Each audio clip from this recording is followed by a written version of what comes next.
Okay, so today we're going to be looking at an infinite series and see if we can find out what they all add up to. So we'll take a look at a couple examples here. So this one and this sequence and series both have a finite number of terms. There's a set number of terms. There's 5 terms. So it's easy to add those 5 terms, and we can do it every time. Let's take a look at an infinite series, like example number 1.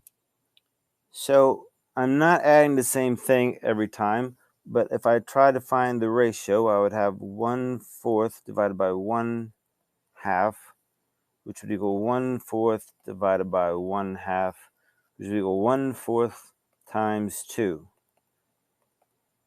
which is 1/2. So I have a ratio of 1/2. So if I was going to find the sum of this series, and there's no ending term, so I'm actually going to go out to infinity.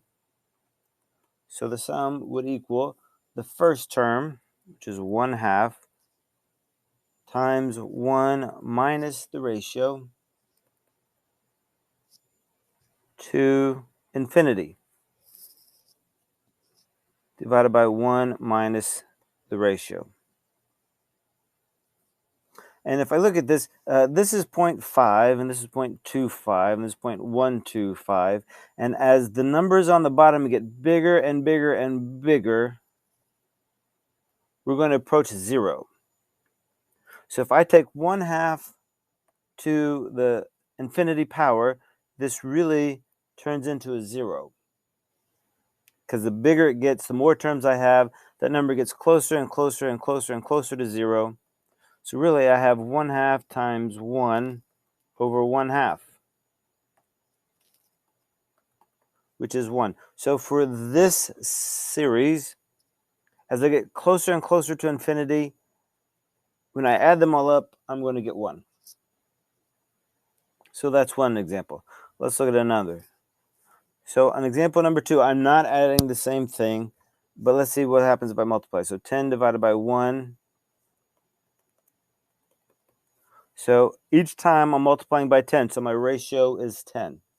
So let's see what would happen if I found going to infinity.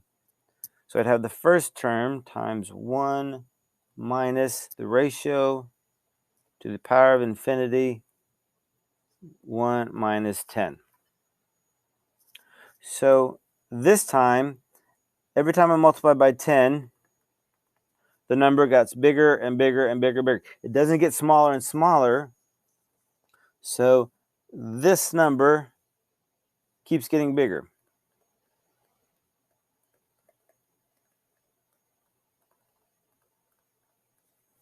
Because it keeps getting bigger, because it doesn't approach a number, it doesn't approach 0 or anything like that,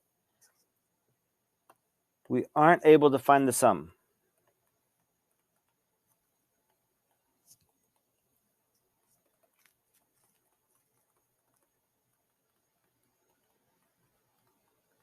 It continues to grow, and because it continues to grow, there's nothing that it approaches, so there's no way we could add all these up.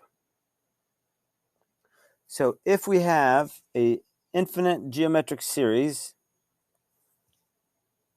to have the sum, the common ratio has to be between a -1 and a +1. So we say that an infinite geometric series has a sum if and only if the absolute value of r is less than 1. And this is the formula we're going to use.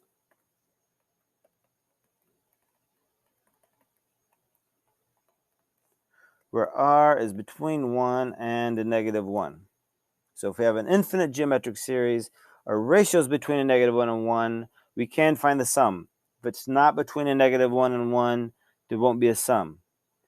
Which is why we couldn't find the sum on example number 2, but we could find the sum on example number 1.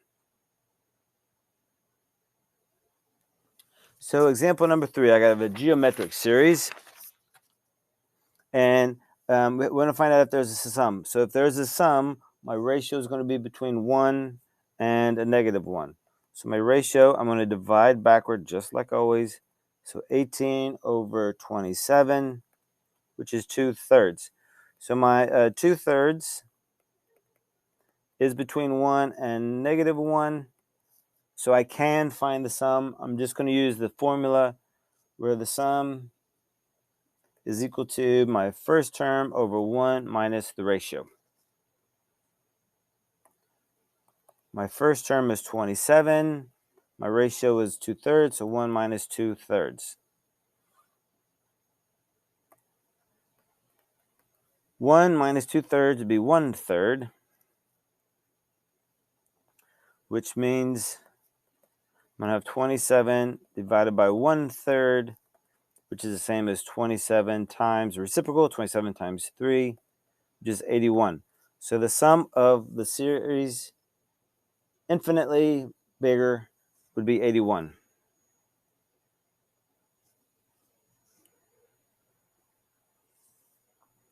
Example 2. My ratio is going to equal a negative 12 divided by 24, which is a negative 1/2. And the negative 1/2 is less than 1 and greater than a negative 1. So I can again find the sum of this series. So the sum would equal the first term, which is 24, over 1 minus the ratio, 1 minus negative 1/2. So I have 24 divided by 1.5, which would be 3/2. So that's going to equal 24 divided by 3/2, or multiplied by the reciprocal, 2/3, put over 1.